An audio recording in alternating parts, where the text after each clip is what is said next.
예, 우리 다 같이 시편 125편을 읽어보러 2022년 6월 5일 예배를 시작하도록 하겠습니다. 함께 읽겠습니다. 여호와를 의지하는 자는 시온산이 요동치 아니하고 영원히 선 같도다. 산들이 예루살렘을 두른 것과 같이 여호와께서 그 백성을 지금부터 영원까지 두루시리로다. 악인의 권세가 의인의 업에 미치지 못하리니 이는 의인으로 죄악의 손을 대지 않게 함이로다. 여호와여, 선인에게와 마음이 정직한 자에게 선을 행하소서. 자기의 굽는 길로 치우치는 자를 여호와께서 죄악을 짓는 자와 함께 다니게 하시리로다. 이스라엘에게는 평강이 있을지로다. 아멘. 예배로 나오는 자들에게 주님께서 축복의 인사로 말씀하십니다. 하나님의 사랑하심을 입고 성도로 부르심을 입은 모든 자에게 하나님 우리 아버지와 주 예수 그리스도를 쫓아 은혜와 평강이 있기를 원하노라. 아멘. 다 같이 찬송가 8장을 찬양하겠습니다. 삼일차 하나님을 찬양합시다.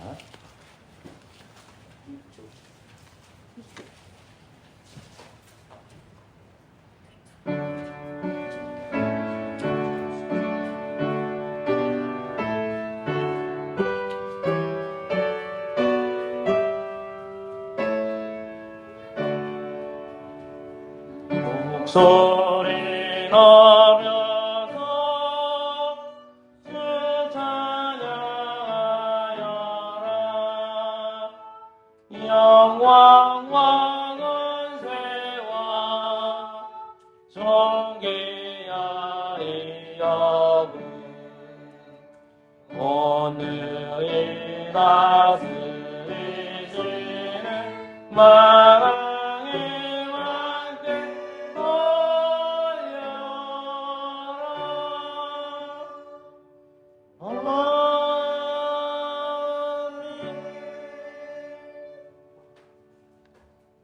네, 우리 시간 사도신경을 고백합시다. 예배로의 부름을 참고하셔도 됩니다.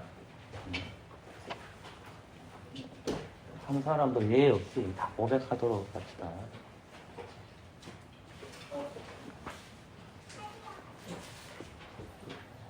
시편 찬송가 맨 쪽으로 가시면 사도신경이 있습니다. 함께 고백하겠습니다. 나는 전능하신 하나님 아버지 천지의 창조주를 믿습니다. 나는 그분의 독생자 우리 주 예수 그리스도를 믿어오니 그분은 성령으로 잉태되어 동정녀 마리아에게서 나시고 본디오 빌라도 치하에서 고난 당하시고 십자가에 달리시고 죽으시고 장사되시고 본부에 내려가셨으며 사흘 만에 죽은 자들로부터 부활하셨고 하늘에 오르셨고 전능하신 하나님 아버지 우편에 앉아 계시는데 거기로부터 산 자들과 죽은 자들을 심판하러 오실 것입니다. 나는 성령을 믿습니다. 나는 거룩한 공교회와 성도의 교제와 사제와 육의 부활과 영생을 믿습니다. 아멘. 언약의 말씀 신명기 5장 6절에서 20절 구약 성경을 찾으셔도 되고 예배를 부름을 참고하셔도 됩니다. 신명기 5장 6절에서 21절입니다. 신명기 5장 제가 가지고 있는 성경 페이지는 269페이지입니다. 한 절씩 도독하겠습니다. 제가 먼저 읽겠습니다. 나는 너를 애굽 땅에서 종되었던 집에서 인도하여 낸 너희 하나님 여호와라. 너는 자기를 위하여 새긴 우상을 만들지 말고 이로 하늘에 있는 것이나 아래로 땅에 있는 것이나 땅 및 물속에 있는 것에 아무 형상이든지 만들지 말며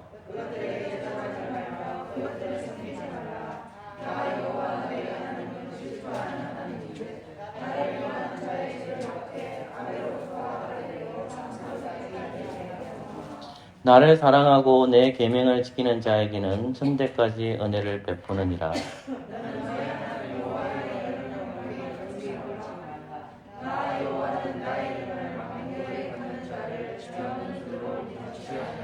여호와 너희 하나님이 내게 명한 대로 안식일을 지켜 거룩하게 하라.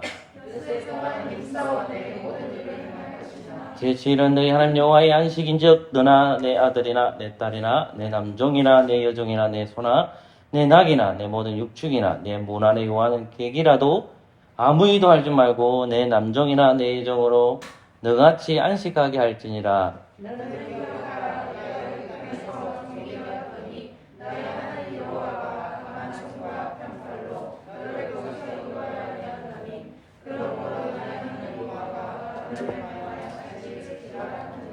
너는 너희 하나님 여호와의 명한 대로 내 부모를 공경하라. 그리하면 너희 하나님 여호와가 내게 준 땅에서 내가 생명이 길고 복을 누리리라.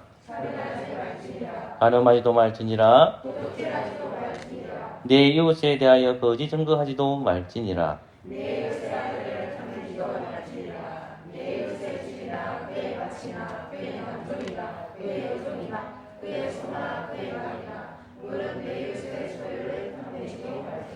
아멘. 자리에 앉읍시다. 우리가 십계명에 근거해서 하나님 사랑, 이웃 사랑을 실천하지 못했으면 우리가 피아도 반주에 맞추어서 하나님 앞에 공적으로 그리스도 이름으로 회개하는 시간을 가지면 좋겠습니다. 함께 기도하겠습니다.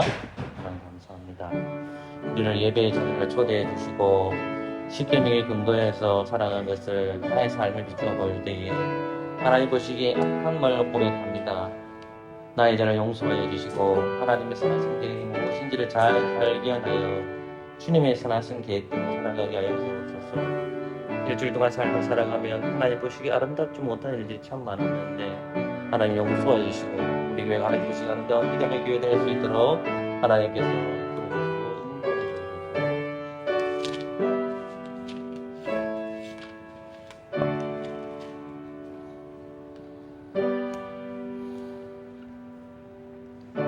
회개하는 자에게 주님께서 사죄를 선포하십니다. 여호와께서 말씀하시되 오라 우리가 서로 변론하자. 너희 죄가 종 같을지라도 눈과 같이 헤어질 것이요 진홍같이 붉을지라도 양털같이 되리라. 아멘. 예, 감사의 찬송가 33장입니다.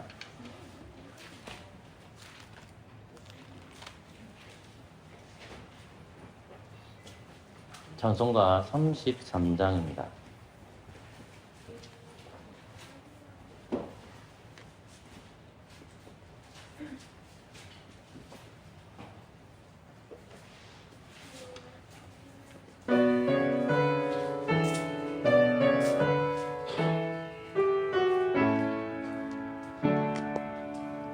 온 천하 만물 우러러 나 주를 찬양하여라.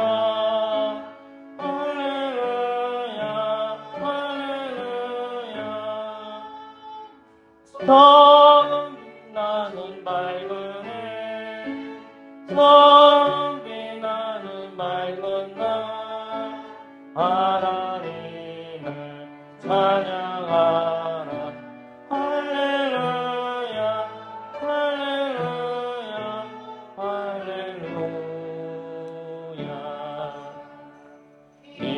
자질 부는 바람아 떠가는 묘한 구름아 할렐루야 할렐루야. 선언은 나아가지네 선이는 고운 여정널 하나님을 찬양하라. 할렐루야 할렐루야 할렐루야. 저 흘러가는 맑은 물 다 주를 노래하여라. 할렐루야 할렐루야. 선호와 맑은 물 너희가 영광 되어서 하나님을 찬양하라. 할렐루야 할렐루야 할렐루야. 저기야 땅은 날마다 하늘은 복을 펼치어 할렐루야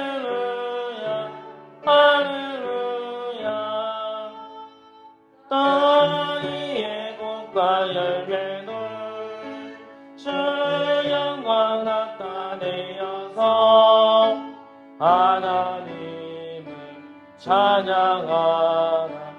할렐루야 할렐루야 할렐루야. 너 선한 마음 가진 자 난 용서하며 살아라. 할렐루야 할렐루야. 고통과 슬픔 지닌 자 내 관심 주께 맡겨라. 하나님을 찬양하라. 할렐루야 할렐루야 할렐루야. 주의 받은 만민아 다 불어 경배하여라. 할렐루야 할렐루야. 성삼위 일체 주님께 성기와 영광 돌려라. 주를 찬양 할렐루야 할렐루야 할렐루야 할렐루야.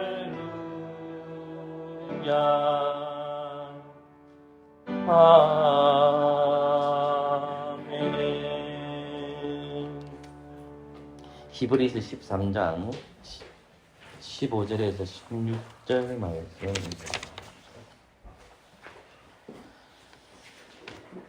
히브리서 13장 15절과 16절 말씀입니다. 제가 읽어드리겠습니다. 이러므로 우리가 예수로 말미암아 항상 찬미의 제사를 하나님께 드리자. 이는 그 이름을 증거하는 입술의 열매니라. 오직 선을 행하는 거와 서로 나눠주기를 잊지 말라. 이 같은 절차는 하나님이 기뻐하십니다. 아멘. 기도합시다. 좋으신 하나님, 율법의 기능에 대해서 설교합니다. 우리의 귀와 우리의 눈을 열어주옵소서. 그리고 입술로 하나님을 찬송케 하여 주옵소서. 예수 그리스도 이름으로 기도합니다. 아멘.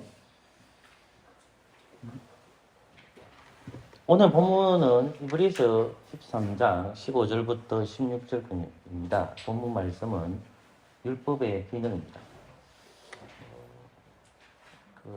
본문을 보면 더 깊은 나눔에는 아마 로마서 3장 20절을 해놨는데 그 언급합니다. 그래서 제가 성경 봉독은 히브리서 13장 했지만 히브리서 13장 15절과 16절은 율법의 기능에서 세 번째에 해당되는 거고, 로마서 3장에 관련된 것은 율법의 기능이 첫 번째입니다. 그래서 대지가 세 가지로 나누는데 율법의 기능이 세 가지가 있습니다 라고 설교를 하려고 합니다. 오늘은 본문을 해석하는 것보다도 율법의 기능을 찾기 위해서 성경을 왔다 갔다 하면서 율법의 기능이 무엇인지를 살펴보려고 합니다. 말씀을 하나하나씩 예수님 행동을 할 때는 그 말씀의 문맥을 보면서 해석을 했다면, 오늘은 말씀의 문맥을 살펴보는 것이 아니라 이 말씀이 율법의 기능에서 어떤 역할을 하는가를 살펴볼 것입니다. 우리가 교회를 출석하게 되면 율법주의자들이 있고, 또 교회를 출석하다 보면 무율법자들이 이상하게도 교회 안에 있습니다. 둘 다 맞느냐? 둘 다 틀렸습니다. 우리는 율법주의도 아니고 무율법주의자들도 아닙니다. 그래서 오늘 본문 말씀을 들으면서 왜 구약의 율법이 이렇게 중요한지를 말씀을 통해서 깨달아야 합니다. 저와 같이 공부하는 목사님들 중에 어느 교회라고 제가 언급할 수는 없지만, 담임 목사님께서 구약 설교를 잘 안 한다고 합니다. 그 이유는 저도 잘 압니다. 왜냐하면 구약의 율법에 대해서 그리스도께서 모든 것을 성취했기 때문에 그 목사님 아마도 구약 설교에 대해서 율법주의에 빠지지 않기 위해서 아마 구약 본문을 설교하지 않는 모습을 종종 봅니다. 그래서 신약 본문을 주로 하시는 목사님들이 많고 구약 본문을 하지 않습니다. 왜냐하면 예수 그리스도께서 모든 율법을 성취하셨기 때문에 굳이 구약에 가서 설교할 필요가 뭐가 있느냐라는 말합니다. 그러나 우리는 계속해서 설교를 듣고 하나님의 말씀을 들었기 때문에 예수님의 행적도 들었고, 그리고 예수님 행적 중에서 부활하신 예수 그리스도께서 엠마오에 가는 두 제자와 그리고 갈릴리에 있는 사도들을 찾아가서 주셨던 말씀을 보면 모세의 율법과 선지자들의 글과 그 말씀을 우리가 확인했고, 또 시편의 글도 주님께서 언급했습니다. 그래서 모세의 율법과 시편의 글과 선지서들의 글들이 예수 그리스도를 가리킨다라고 우리는 다 배웠습니다. 거기에서 모세의 율법이 창세기, 출애굽기, 레위기, 민수기, 신명기를 가리킵니다. 율법이라고 얘기하거든요. 그러므로 예수 그리스도께서 율법서를 부활하시고 난 다음에 엠마오와 두 제자에게 언급했다면 우리가 교회 안에 출석을 할 때에 그리스도께서 모든 율법을 성취했기 때문에 이제 더 이상 구약의 율법은 필요가 없다. 무율법주의로 나아가서도 안 되고 구약의 율법대로 살아야 된다. 또한 율법주의로도 살아가서는 안 된다는 것입니다. 사도 바울이 로마서나 또 고린도 교회나 갈라디아 교회나 보면 항상 싸우는 게 뭐냐면 무율법주의와 그리고 율법주의입니다. 동일하게 교회 안에서도 율법주의와 무율법주의가 있습니다. 예를 들면 이제 주일 성수 개념에 있어서 주일은 반드시 지켜야 될 것 맞습니다. 근데 무슨 한이 있더라도 주일은 지켜야 됩니다. 주일날 그러면 주일 성수 문제에 있어서 돈을 쓰는 것이 우리가 어떻게 해석을 많이 했습니까? 돈을 쓰는 것은 안 된다라고 되어 있으니까 우리도 이제 주일날에 돈을 쓰지 않고 자제를 하게 되죠. 잘못하게 하면 어떻게 되냐면 율법주의가 될 가능성이 많습니다. 그리스도 안에서 주일 성수를 어떻게 성취하시는가를 알고 그 감사로서 주일을 어떻게 지키는지를 확인해야 합니다. 그러므로 교회 안에도 여전히 율법주의와 무율법주의가 있다는 말이에요. 주일학 학생들이 이 말씀이 조금 어려울 수는 있지만 부모님들이 잘 설교를 잘 이해를 해서 아이들 입에다가 또 아이들 귀에다가 잘 듣게 또 잘 입에 넣어 주셔야 됩니다. 마찬가지로 주일학 선생님들도 설교를 잘 이해하셔서 이 말씀이 어떤 말씀인지를 이해해야 됩니다. 항상 우리가 젖만 먹을 수 있는 설교를 제가 해줄 수는 없고 단단한 식물을 늘 먹어야 되기 때문에 그 단단한 식물을 잘 먹어서 아이들에게 가르쳐 줘야 됩니다. 그래서 율법주의, 무율법주의라는 말이 생소한 용어이기도 하고 어렵게 다가올 수는 있지만 우리 주일학 학생들이 잘 들어서 또 부모들에게 좀 물어보시고 또 부모들이 그것을 몰라할 때는 목사에게 와서 성경을 물어봐야만 참 지혜를 알아가는 가정이 될 것이고 또 교회가 될 것입니다. 이제 하나님의 말씀을 좀 살펴보도록 하겠습니다.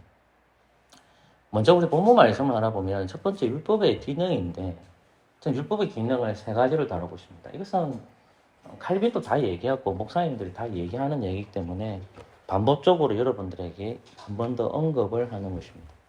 왜냐하면 우리가 성경을 읽어야 되는데 성경을 읽어야 될 이유를 율법의 기능을 통해서 확인되기 때문입니다. 첫 번째 율법의 기능은 뭐냐면 죄와 비참함을 깨닫게 됩니다. 여러분들이 왜 모세 오경서를 읽습니까? 창세기, 출애굽기를 조금 더 확장시켜서 구약 성경을 왜 읽습니까? 여러분 신약 성경을 읽는 것보다도 구약 성경 읽을 때가 더 마음이 찔릴 때가 많지 않습니까? 특별히 레위기서 같은 경우나 또는 출애굽기 후반부 20장 이후로 가게 되면 이 말씀을 읽을 때 가장 큰 핵심이 십계명 말씀이지 않습니까? 율법의 기능의 첫 번째 기능이 뭐냐면 죄와 비참함을 깨닫게 해야 된다는 것입니다. 그래서 신약 성경의 사도 바울은 이 율법의 기능에 대해서 분명하게 얘기하고 있는데 그 첫 번째가 죄와 비참함을 깨닫다라고 말씀합니다. 로마서 3장 20절 말씀은 이렇게 언급합니다. 그러므로 율법의 행위로 그의 앞에 어렵다 하시면 오늘 육체가 없나니 율법으로는 죄를 깨달으니라. 아멘. 로마서 3장 23절은 모든 사람이 죄를 범하였으면 하나님의 영광을 이루지 못하더니 아멘. 여기까지 되어 있지만 로마서 3장 20절은 뭐냐면 그러므로 율법의 행위로 그의 앞에 어렵다 하실 육체가 없다라고 적혀 있습니다. 율법을 갖다 대면 누가 어려운 자가 있겠습니까? 십계명만 갖다 댄다 하더라도 지금 이 순간에도 어려운 단 한 명도 없습니다. 그리고 나서 율법으로는 무엇을 깨닫느냐? 죄를 깨닫는다는 것입니다. 왜 하나님께서는 율법서를 기록하게 했느냐? 죄를 깨닫기 위해서 사도 바울 선생님은 로마 교회에게 로마서 3장 20절에서 왜 너희들이 모세오경을 읽어야 되느냐? 그것은 다름 아닌 율법으로는 죄를 깨닫기 위해서다라고 말합니다. 그리고 사도 바울 선생님 로마 교회에 있다가 로마서 5장 13절에서 이 말씀을 언급합니다. 이것을 같이 한번 찾아볼까요? 로마서 5장 13절입니다. 설교를 하다가 중간에 길어지면 끊겠습니다. 제가. 로마서 5장 13절입니다. 같이 한번 읽어볼까요?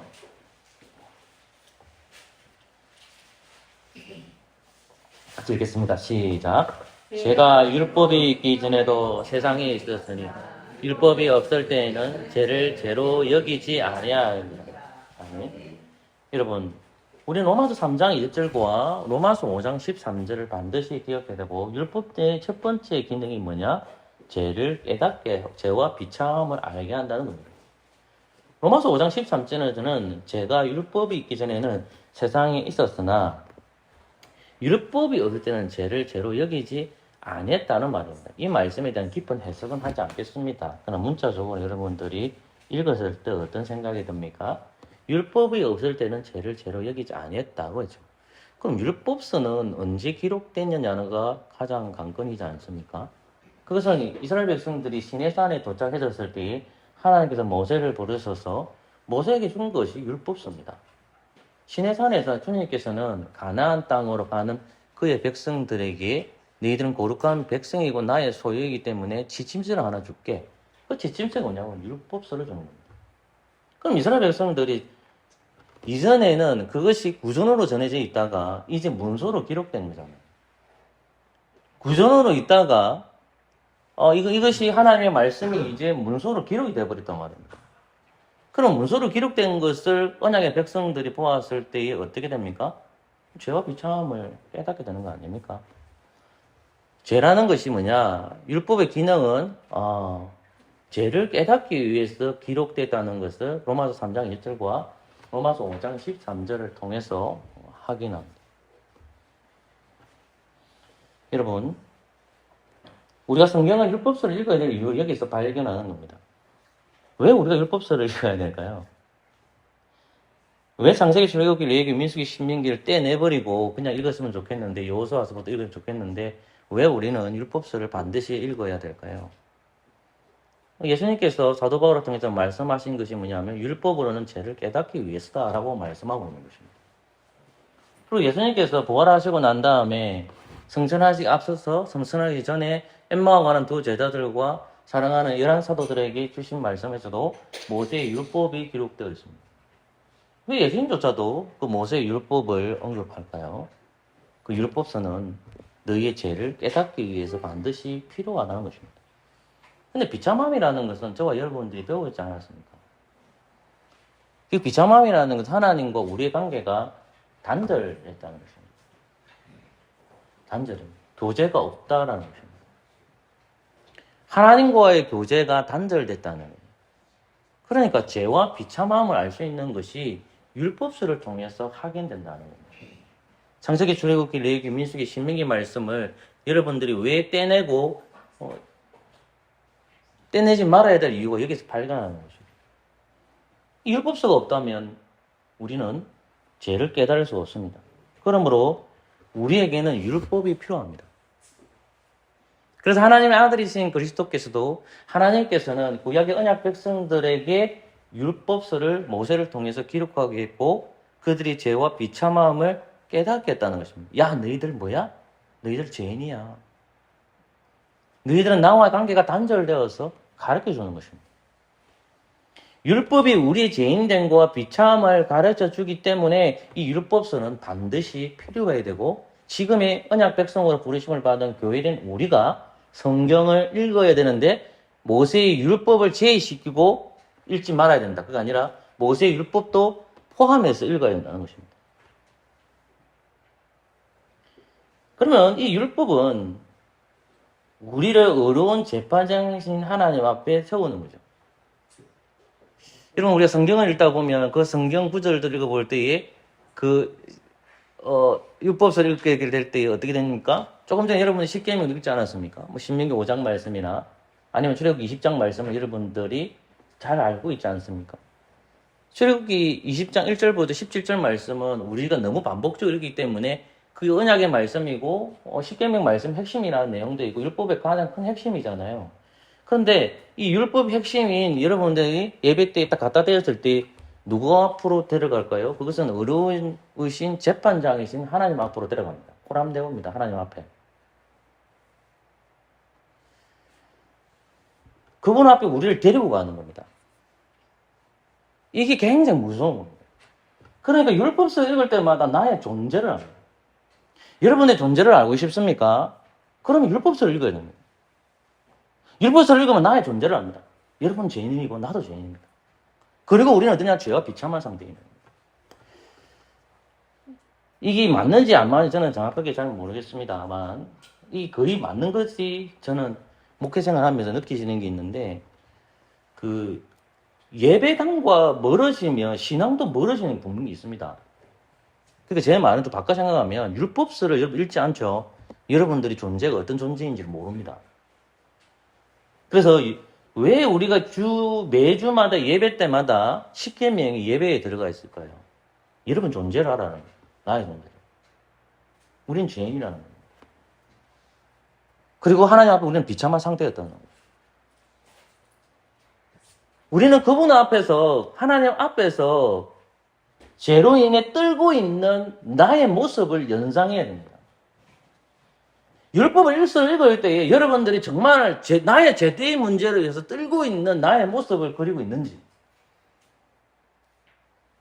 율법서를 읽으면서 아무렇지도 않게 그냥 율법서를 읽고 가는 건지, 창세기, 출애굽기, 레위기, 민수기, 신명기 이러면 성경이 참 어렵구나 라고 생각하는 건지,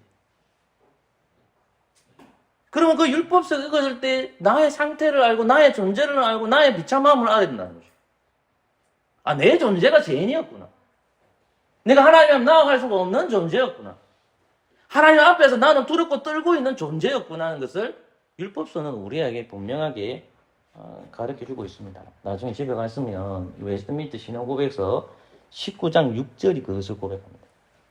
19장 6절 중에 너무 길어가지고 그 부분 중에서 한 부분을 제가 끄집어낸 부분이 있는데 그 부분은 뭐냐면 그들의 본성과 마음과 생활에서 사악한 보편성을 드러내셔서 그들이 자기 자신을 살펴서 죄를 더욱 깨닫고 죄로 인해서 겸손해지고 죄를 미워하게 된다는 겁니다. 율법은 우리를 죄인이라는 것과 아담 아래에서 하나님의 관계가 단절되었다는 것을 가르쳐줍니다. 첫 번째 율법의 기능이 뭐죠? 죄와 비참함을 깨닫게 된다. 그러면 죄와 비참함을 깨닫기 때문에 율법서를 안 읽어야 됩니까? 아니죠. 더 율법서를 읽어야 됩니다. 율법서에 가까이 가서 하나님의 영생의 말씀을 읽어야 된다. 여러분, 그러면 두 번째로 이 율법의 기능은 뭘까요? 이것은 여러분들이 제가 항상 강조했던 겁니다. 율법은 우리를 그리스도에게로 인도합니다. 다르게 표현하면 부속자에게로 인도한다는 것입니다. 첫 번째는 율법은 죄와 비참함을 깨닫는다. 두 번째는 율법은 우리를 구속자에게로 인도한다는 것입니다. 조금 지쳐가기 때문에 갈라디아서 3장 24절 함께 읽겠습니다. 갈라디아서 3장 24절입니다. 두 구절만 한번 찾아봅시다. 같이 읽을까요? 시작. 이같이 율법이 우리를 그리스도에게로 인도하는 모황 선생이 되어 우리를 하여금 믿음으로 말미암아 의롭다함을 얻게 하려 함이니라. 아멘. 보세요.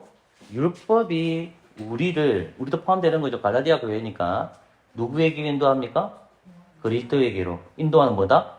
모황 선생이다. 모황 선생에 대한 설명하지 않겠습니다. 그냥 율법의 교사입니다. 율법이 교사입니다.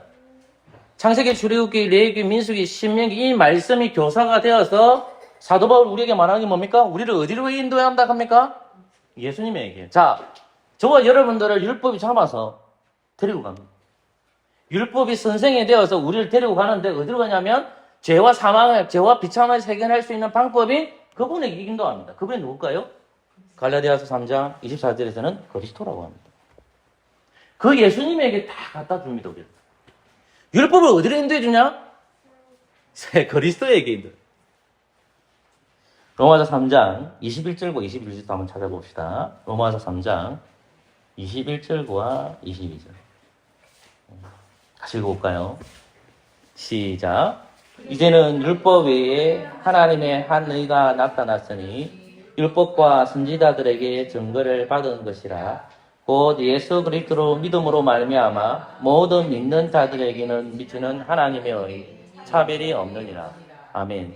21절 말씀에 율법 외에 하나님의 한 의가 나타났으니 예수님이 가르친 겁니다.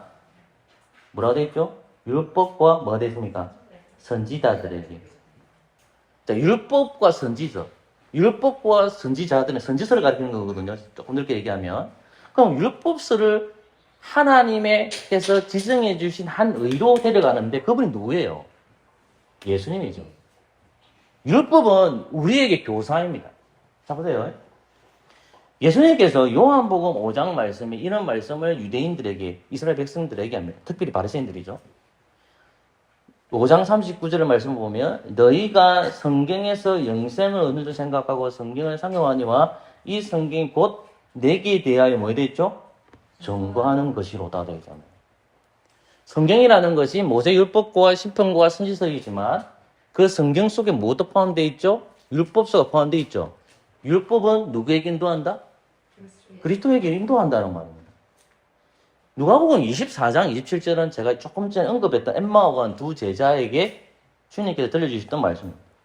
이에 모세와 및 모든 선지자의 글로 시작하여 모든 성경에 쓴 바 자기에 관한 것을 자세히 설명했다. 모든 성경은 구약 성경은 갈릴리에 있는 사도들에게 주신 말씀입니다. 그것이 누가복음 24장 44절입니다. 또 이르시되 내가 너희와 함께 있을 때에 너희에게 말한 바 모세의 율법과 선지자의 글과 시편에 나를 가르쳐 기록된 모든 것이 이루어질 하리라 한 말이 이것이라 하시고 되어 있습니다. 그럼 보십시오. 모세의 율법은 모왕 선생이 되어 구원자인 누구에게 인도하는 거죠? 그리스도에게. 첫 번째 율법이 뭐냐면 내가 제 비참함을 깨닫게 합니다. 하나님이 거기서 멈춘 것이 아니죠. 하나님께서는 우리를 위해서 이 율법이라는 것을 주셔서 이 율법이 선생이 되어서 누구에게 인도한다? 그리스도에게 인도하죠. 생각해 보십시오. 여러분들이 하나님의 말씀을 읽습니다. 성령님을 통해서. 성령은 누구에게 인도할까요? 예수님에게 인도하죠. 목사인 제가 여러분들에게 죄와 비참함을 설교합니다. 여기서 멈추면 안 되잖아요. 목사인 제가 여러분들에게 설교합니다. 그러면 이 설교를 통해서 이 설교는 누구에게 인도해야 됩니까? 그리스도에게 인도해야 되죠. 내가 영웅이 되는 것이 아니라 그 설교 속에 무엇이 들어가 있어야 된단 말입니까? 그리스도가 있어야 된단 말입니다. 율법의 두 번째 기능이 뭐냐? 율법은 우리를 구속자에게로 인도합니다. 율법은 실제로 말은 하지 않습니다. 그러나 율법은 우리에게 말합니다.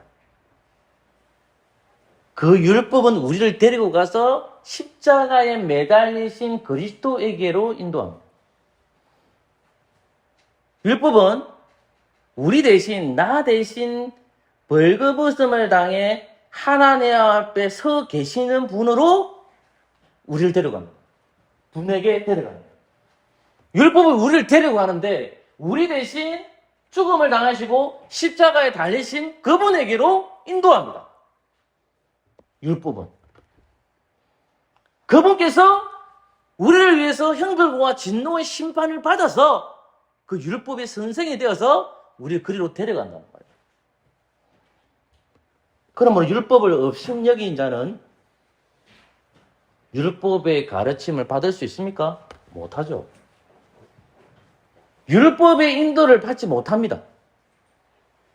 이 말은 유일하신 그리스도께로 인도받지 못한다는 거죠. 그러므로 제가 말했던 첫 번째 율법주의자가 문제가 있는 거죠. 율법주의자들은 누구에게로 나아가지 못할까요? 예수님입니다. 바리새인들이 율법주의자들이잖아요. 우리들 중에 바리새인이 있고 저도 포함다, 여러분 포함다. 하나님의 은혜가 큽니다. 그리스도의 은혜가 큽니다. 십자가의 은혜가 큽니다. 율법은 십자가로 우리를 데려옵니다. 십자가의 은혜가 큽니다. 그럼에도 불구하고 십자가를 포기하고 율법주의, 공로주의로 간단 말입니다. 하나님의 은혜가 큼에도 불구하고 교회 안에서 끊임없이 누구는 그렇더라, 누구는 그렇더라, 이것저것 다 얘기한단 말입니다. 하나님의 은혜를 얘기해야 되는데, 그리스도의 은혜를 얘기해야 되는데, 그리스도의 십자가를 얘기해야 되는데, 그리스도의 십자가를 통해서 나의 죄와 비참함이 해결되었는데, 여전히 나의 죄와 비참함을 보는 사람들은 그리스도를 향하지 않습니다. 그 사람은 율법자입니다. 저 또한 그랬고, 아무개 성도가 일을 못합니다. 아무개 목사가 일을 잘 못합니다. 교회는 일이 중요한 것이 아니라 사람이 중요합니다. 믿음의 성도들이 바라봐야 될 것은 일을 잘하는 사람이 좋은 사람이 아닙니다. 믿음의 교회는 사람을 사랑하는 사람입니다. 근데 그게 얼마나 어렵습니까? 일을 잘하는 사람이, 정말 일을 잘하는 사람이 좋게 보입니다. 하나님의 은혜를 생각하시면 이 원리가 어떤 원리인지를 알게 됩니다. 하나님의 은혜 속에 거하는 사람들은 율법주의에 빠지지 아니하고, 그리스도의 은혜가 이렇게 크구나. 율법이라는 것이 나에게 그리스도에게 인도하셨구나. 내가 죄인이었구나. 죄와 비참함을 그리스도께서 회복해 주셨구나. 그것을 깨닫게 됩니다. 왜 우리 주일학교 학생들이나 우리 부모님들이 이것을 못 깨닫습니까? 왜 우리 주일학교 학생들은 은혜를 받지 못합니까? 왜 우리 주일학교 학생들은 하나님의 말씀 안에 거하지 않습니까? 말씀 읽는 것을 왜 게을리 합니까?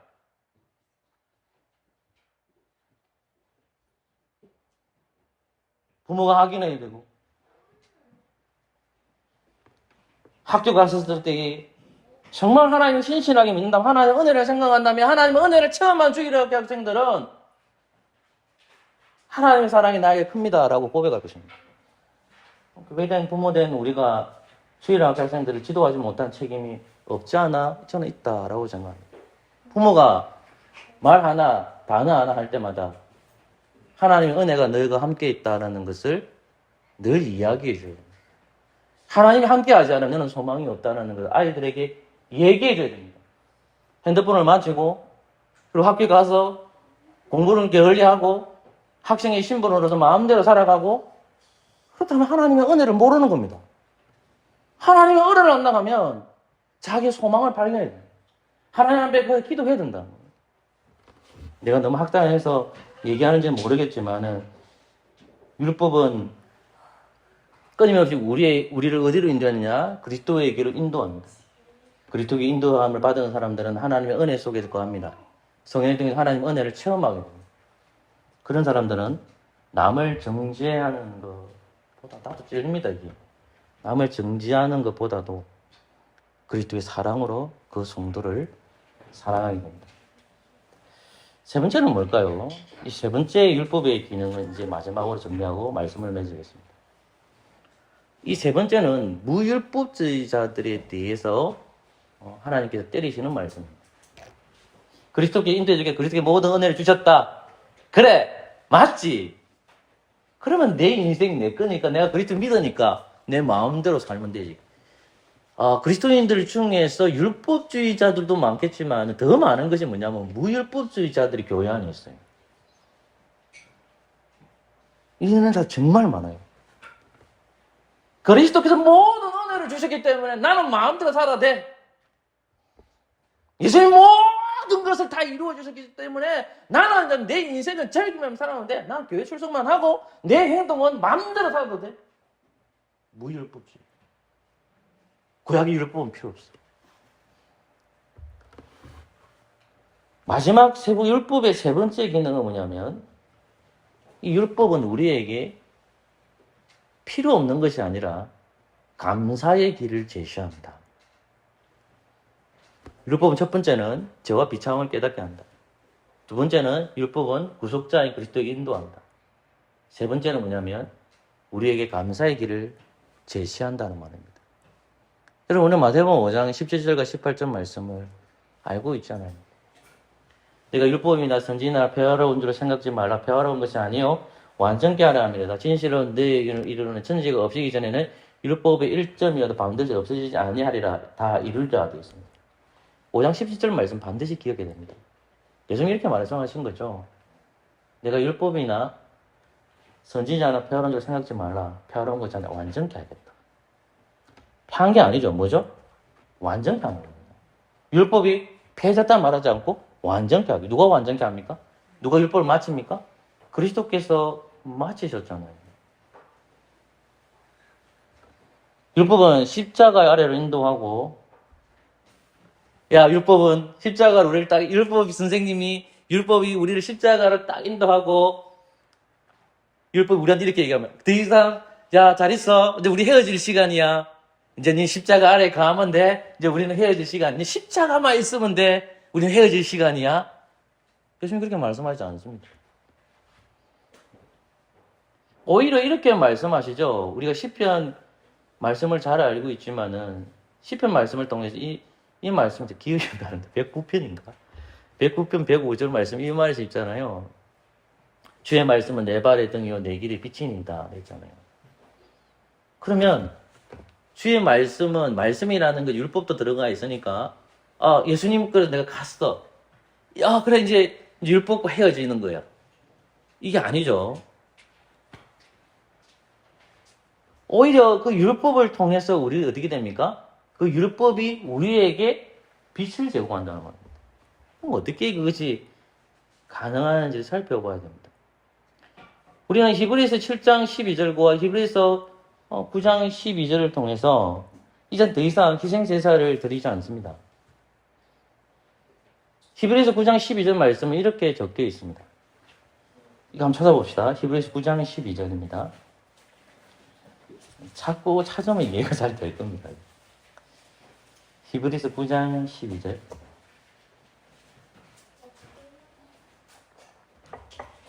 다시 읽어볼까요? 시작. 그리스도께서 히브리서 9장 11절 12절입니다. 시작. 그리스도께서 장래 좋은 일에 대제사장으로 오사 손으로 짓지 아니한 곧 이 창조에 속하지 아니한 더 크고 온전한 장막으로 말미암아 염소와 송아지의 피로 아니하고 오직 자기 피로 영원한 속죄를 위해서 단번에 성소에 들어가셨느니라. 아멘. 여러분, 우리는 히브리서 7장 27절도 말씀하고 있지만 9장 12절에서 특별히 12절 말씀을 보면 염소와 송아지를 피로 아니하고 이제 구약 시대가 폐하해졌고 오직 자기 피 예수의 피로 영원한 속죄를 이루사 단번에 성소에 들어갔다는 말이에요. 이 말은 더 이상 이제 구약의 희생 제사는 필요 없다는 것을 히브리서 저자는 밝히고 있습니다. 그러면 조금 전에 제가 말했던 거 있잖아요. 마태복음 5장 17절과 18절 말씀 보면 예수님께서 오신 것이 율법을 폐하는 것이 아니라 완전케 하라고 했는데 아니 예수 그리스도께서 모든 희생 제사를 했는데 뭐 더 이상 이제 우리가 구약의 율법은 필요 없지 뭐.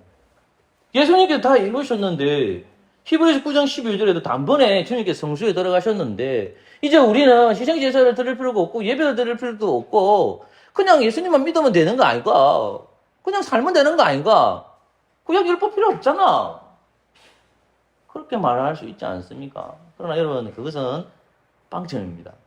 왜냐하면 성경은 그렇게 얘기하지 않기 때문에. 그 본문이 히브리서 13장 15절과 16절 말씀입니다. 히브리서 13장 15절과 16절 말씀이 그래서 중요한 겁니다. 우리 13장 15절 16절 말씀을 읽고 이거 설명하고 설명을 마치겠습니다. 같이 읽겠습니다. 시작. 이러므로 우리가 예수로 말미암아 항상 장미의 제사를 하나님께 드리자. 이는 그 이름을 증거하는 입술의 열매니라. 오직 선을 행한 것과 선을 나눠주기를 잊지 말라. 이 같은 자세는 하나님이 기뻐하시느니라. 아멘. 저는 이번에 13장에 대해서 길게 설명은 하지 않겠습니다. 그러나 13장 15절과 16절 말씀은 구원받은 우리는 희생제사 대신 무엇을 드려야 되는지를 히브리서 기자는 성령의 영감으로 분명히 밝히고 있습니다. 그것은 다름 아닌 감사의 제사입니다. 뭐라고 했죠, 제가? 감사의 제사입니다. 자, 이스라엘 백성들이 애굽에서 나옴을 받았습니다. 이스라엘 백성들이 애굽에 나온 것은 가나안 땅에 들어가는 거 맞습니다. 그러나 하나님께서 이스라엘 백성들을 애굽에서 건져내신 이유는 가나안 땅에 들어가는 거 맞는데 가장 중요한 게 뭘까요? 계속 모세가 바로한테 가서 뭐합니까? 우리 예배 드려야 된다는 겁니다. 즉 뭐냐면 이스라엘 백성들을 건져낸 거 뭐냐면 예배 드리는 것과 연결되어 있습니다. 근데 예배를 드리는데 그들은 죄가 있기 때문에 뭘 바쳐야 됩니까? 희생제사를 통해서 예배 드리는 거. 희생제사가 뭐예요? 예배를 드리는 거지 않습니까?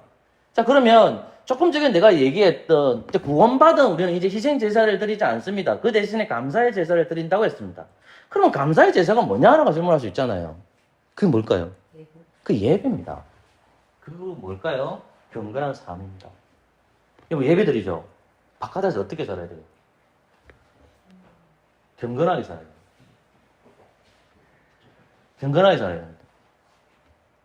여러분 예배 드렸죠? 그럼 바깥에서 어떻게 살아야 돼요? 경건하게 살아야죠. 이걸 요구하는 겁니다. 야, 너희들 구약의 말씀은 그리스도께서 온전히 성취하셨어. 그리스도께서 분명히 말씀해 주셨어요. 나는 구약의 율법을 폐하는 것이 아니라 온전케 하기 위해서 왔다는 겁니다. 그 말씀은 무슨 말이냐면 이제 너희들은 희생제사를 드릴 필요는 없지만 감사의 제사를 드리라는 것이에요. 구약의 율법의 정신은 여전히 지키라는 겁니다. 구원받은 결과로서 지키라는 겁니다. 구원의 조건이 아니라는 겁니다. 그러니까 감사의 제사를 드리라는 율법의 기능이 뭐냐? 지금도 있다는 겁니다. 무율법 제사들은 이제 없다고 얘기하는데 아니다는 거죠. 율법은 있다는 거죠. 율법의 기능은 뭐냐? 감사의 길을 제시합니다. 그 감사의 길이 뭡니까? 여러분들이 저와 제가 어떻게 하나님 앞에 감사할 겁니까? 여러분이 첫째 날부터 월, 화, 수, 목, 금, 토일까지 여러분의 인생은 열심히 살았을 거 아닙니까? 어떻게 감사하실래요? 그 예배잖아요. 그리고 경건한 삶이잖아요. 월, 화, 수, 목, 금, 토일까지 엉망으로 살 겁니까? 경건한 삶으로 나타나야 되잖아요. 그러면 경건한 삶이 우선입니까? 아니면 예배가 우선입니까? 예배가 우선이잖아요. 그게 첫째 날이잖아요. 그 예배를 드리는 것과 경건한 삶이 감사의 길을 제시하는 겁니다. 율법은 우리를 딱 봅니다. 세 번째 율법의 기능이 뭐냐면 너희들 예배 드리느냐? 너희들 감사의 생활을 하고 있느냐? 너희들 경건하게 살아가고 있느냐? 이 질문을 하는 겁니다. 그런데 무율법자들은 이 세 번째 기능이 싫은 거라. 왜요? 왜 싫을까요? 여러분, 율법 딱 갖다 대면 어떻게 돼요? 여러분들이 삶을 살아가면 칭찬하는 사람이 좋아요? 아니면 죄를 지적하는 게 좋아요? 어느 목사가 좋다고 얘기했을 때에 설교 내용 안에 여러분들은 허황하고 여러분은 성망하고 여러분은 엉망으로 살아도 축복받습니다. 이 설교가 좋지. 여러분들 죄인입니다. 여러분 6일 동안 엉망으로 사는 건 그 죄인의 삶입니다. 그렇게 살지 마세요. 여러분 예배 안 드리면 그 바른 삶이 아닙니다. 어느 목회자가 인기가 많겠습니까? 전자잖아요. 후자가 아니에요. 율법의 기능이 뭐냐? 세 번째, 감사의 길을 얘기합니다. 너희도 구원받았지? 율법은 우리에게 말합니다. 예배 드리라. 너희도 구원받았지? 거룩한 삶을 살아라. 이걸 요구하는 거예요. 율법주의의 문제는 두 번째로 가지 않습니다. 두 번째 기능으로. 예수 그리스도가 필요 없습니다. 무율법주의는 뭡니까? 감사의 길로 가지 않습니다. 감사하는 사람은 어떻게 할까요? 예배드립니다. 감사하지 않는 사람은 어떻게 될까요? 예배드리지도 않고 마음대로 살아갑니다. 여러분 이 자리에 예배드리러 나왔습니다. 맞죠? 그럼 예배드리는 여러분들은 어떻게 살아야 됩니까? 경건한 삶으로 이어져야 됩니다. 그러므로 로마서 12장 1절과 2절 말씀을 보십시오. 로마서 12장 1절과 2절 말씀을 읽겠습니다. 같이 읽겠습니다. 시작. 그러므로 형제들아 내가 하나님의 모든 자비하심으로 너희를 권하노니 너희 몸을 하나님이 기뻐하시는 거룩한 산제사로 드리라. 이는 너희 영적 예비니라. 너희는 이 세대를 본받지 말고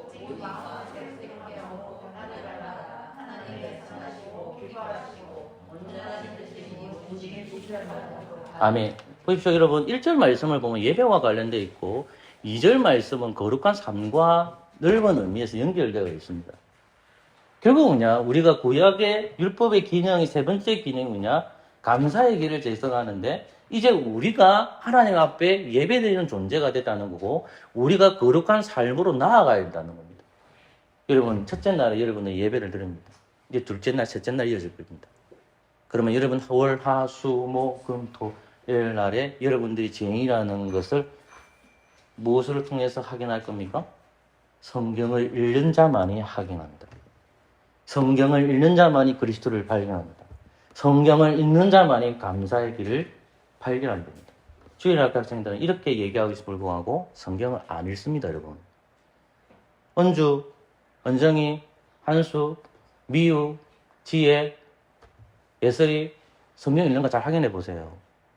목사님 우리 가정도 안 읽는데 여러분 가정은 어떠하겠습니까?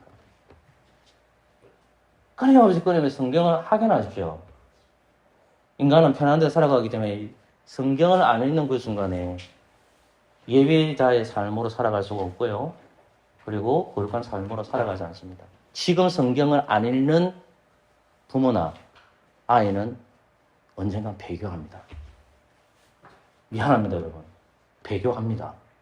성경 안 읽으면 교회는 출석하지만 무율법주의와 율법주의로 나올 수 있습니다. 그러니까 제발 율법의 기능을 잘 이해해서 성경을 읽으셔야만 바른 공예회와 그리고 경건한 삶으로 이어질 수 있습니다. 제 설교가 굉장히 강하고 힘들다는 거 압니다. 몇몇 목사님들이 저한테 전화가 와서 참 강한 설교라고 얘기도 합니다. 또 어쩌겠습니까? 이게 맞는데. 저도 그렇게 못 살아서 부족하지만 그럼에도 불구하고 말씀은 그렇게 외칩니다. 부모님 여러분, 아이들의 율법서를 읽어주십시오. 주일학교 학생 여러분, 성경을 지금 안 읽는다면 여러분의 인생은 패망할 것입니다. 그러니 성경을 읽으세요. 그 안에 소망이 있어요. 그것을 믿는 저와 여러분 되시기를 소망합니다. 아멘. 찬송가 182장입니다. 조금 예배가 길었습니다.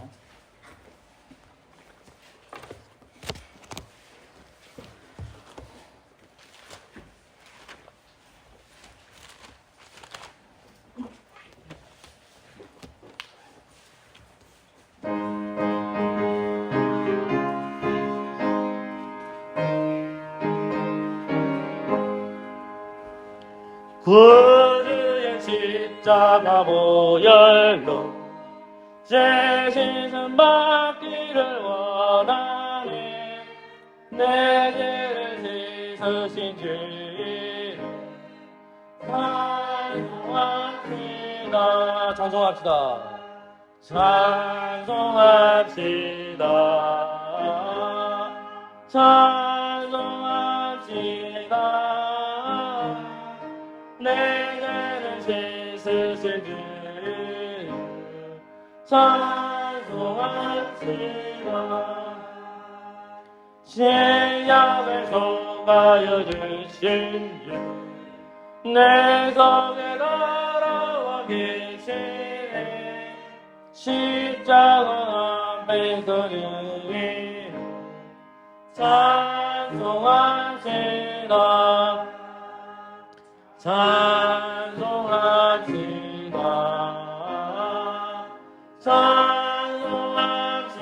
찬송합시다. 내 죄를 씻으신 주를 찬송합시다. 주 앞에 흐르는 주 앞에 흐르는 생명수 날 씻어 정하게 하시네. 내게만 찬송을 영광을 향하여 찬송합시다. 찬송합시다. 아멘. 찬송합시다. 내 죄를 씻으신 주는 찬송합시다. 내 주께 얘기한 내 주께 얘기한 양심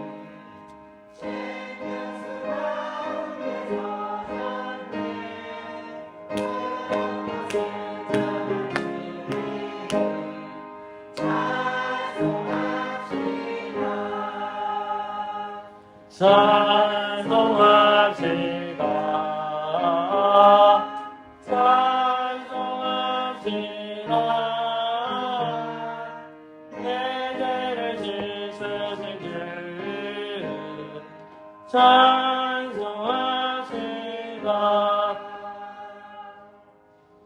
아멘. 승찬 받으신 분들은 그 자리에서 일어나 주시면 감사하겠습니다. 승찬 시편 23편을 1절만 찬양하겠습니다.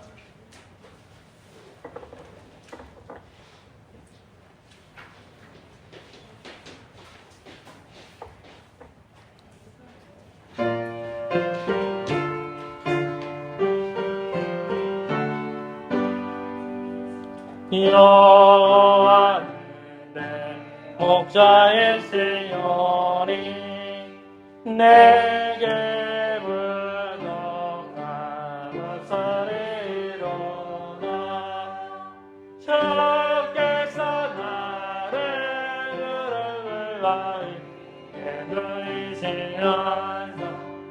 만한 물과로 인도하시네. 쓸만한 물과로 저에서 나를 인도하시노라.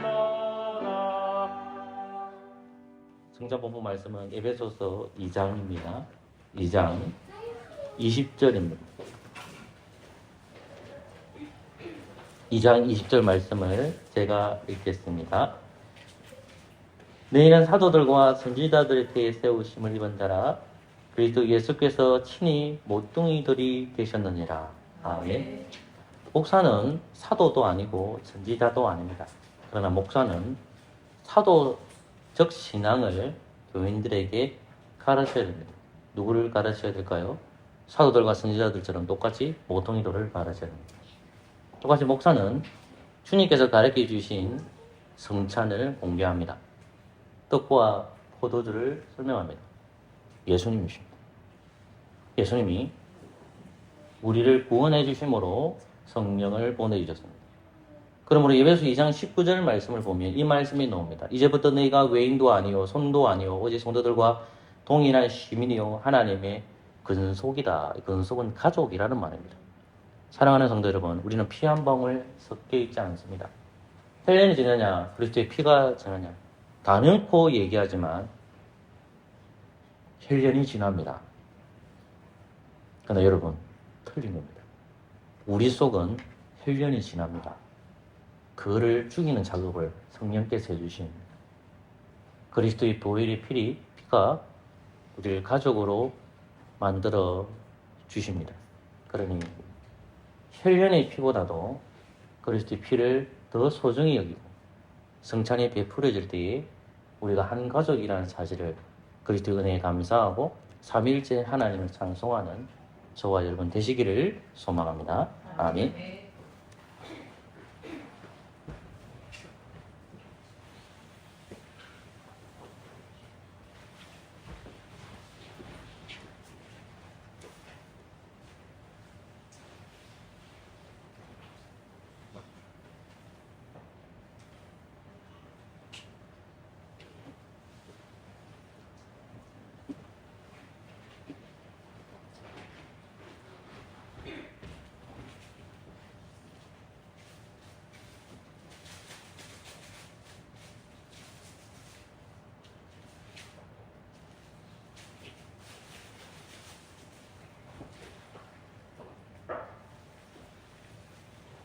이 떡은 예수님의 몸입니다. 아멘.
혹시 못 받으신 분 있습니까? 없는 줄 알고 기도하겠습니다. 한뜻에 동참합니다. 그리스도를 기억하고 주의 성도답게 살아가게 하여 주옵소서. 예수님의 이름으로 기도합니다. 아멘.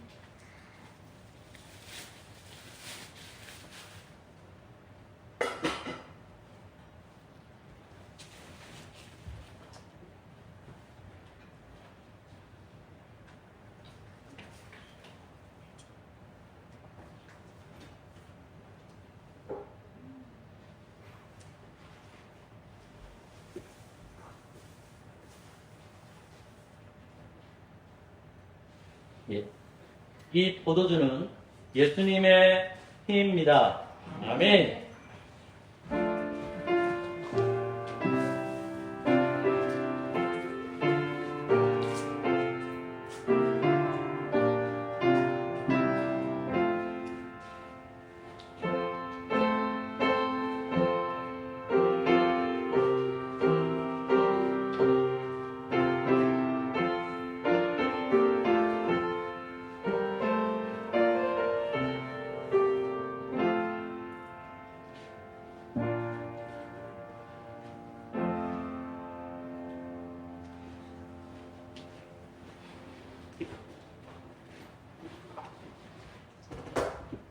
잔을 못 받으신 분 있습니까? 기도하겠습니다. 주님 감사합니다. 한 가족 되게 해주심을 감사합니다. 예수 그리스도 이름으로 기도합니다. 아멘.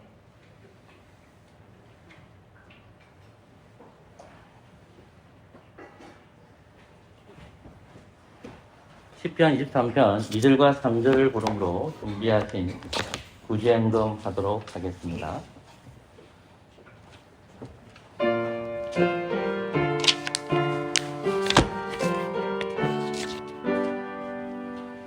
내 영혼을 주로 새기시고 주의 이름이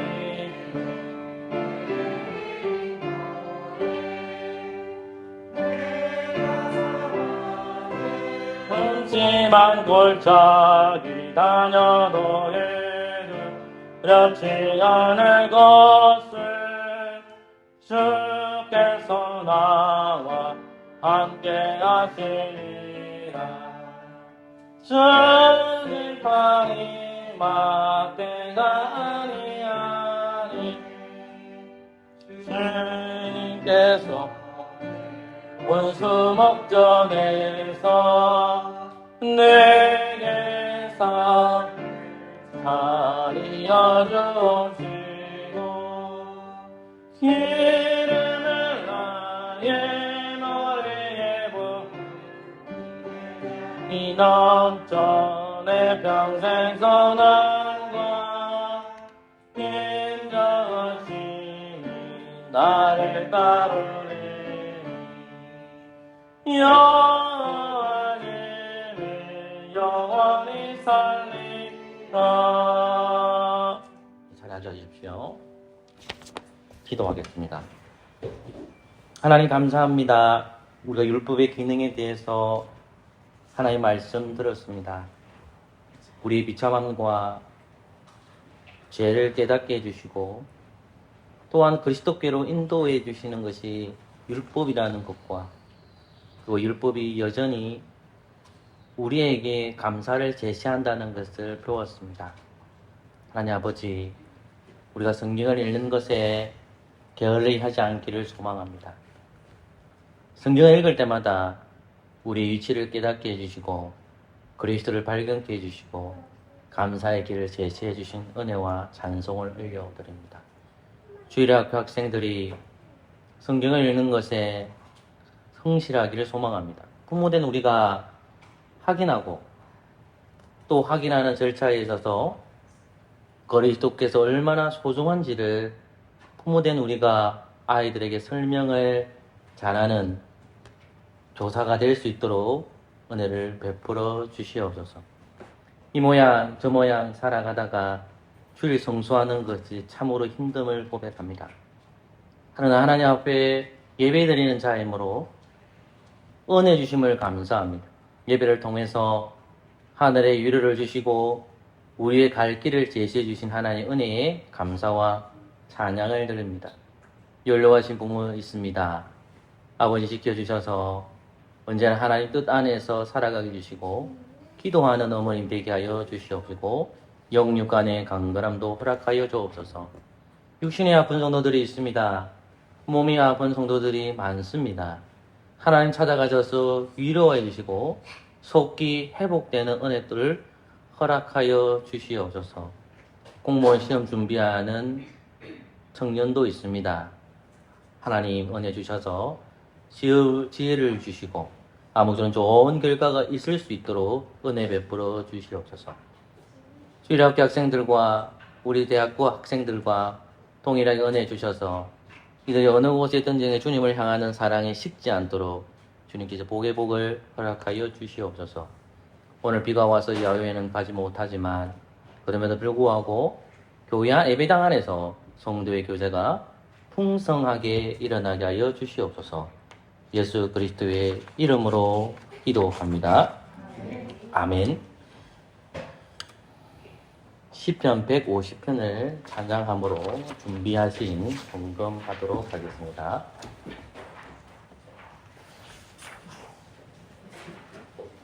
시편 150편입니다.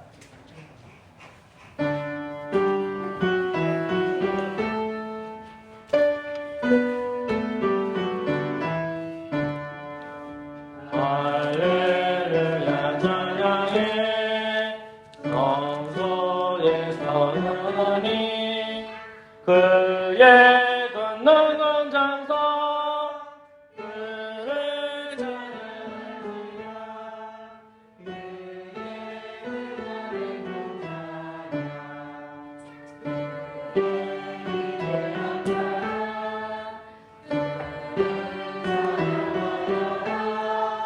찬양 찬양할지로다. 나팔 소리로 찬양 휘파수건 가지고 쏘아치며 춤추어 찬양 찬양할지라. 연합 통소로 주 찬양 큰 소리 나는 쟁을 높은 쟁음으로 찬양 찬양할지로다.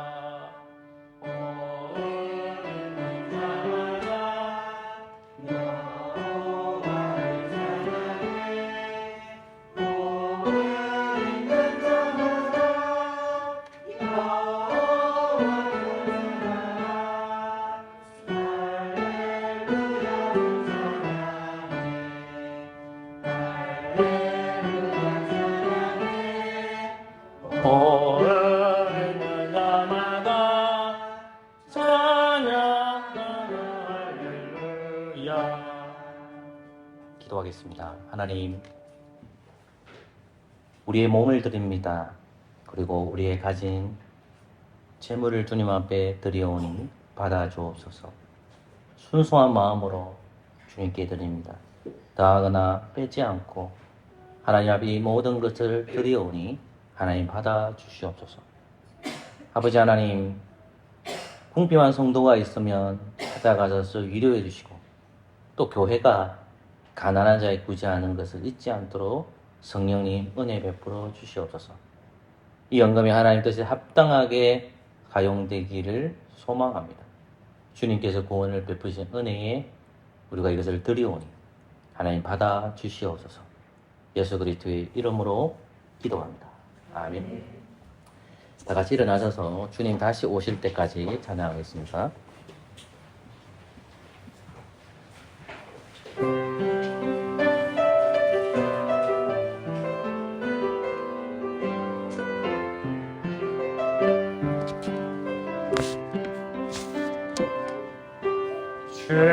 주님 다시 오실 때까지 나는 이 길을 잃어 영광의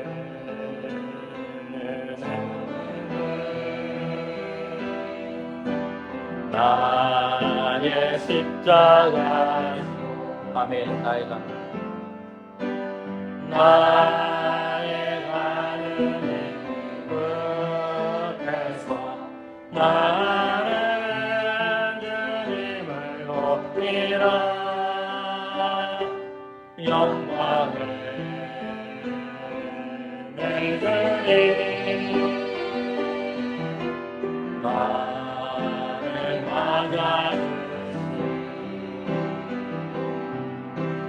신이 다시 오실 때까지 아멘 나는 일어나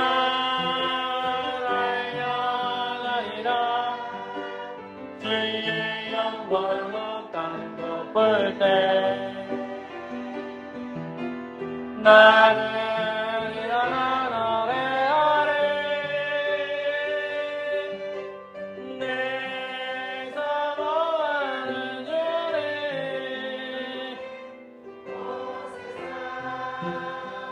부르시라 내 사모하는 주님 영광의 왕이시라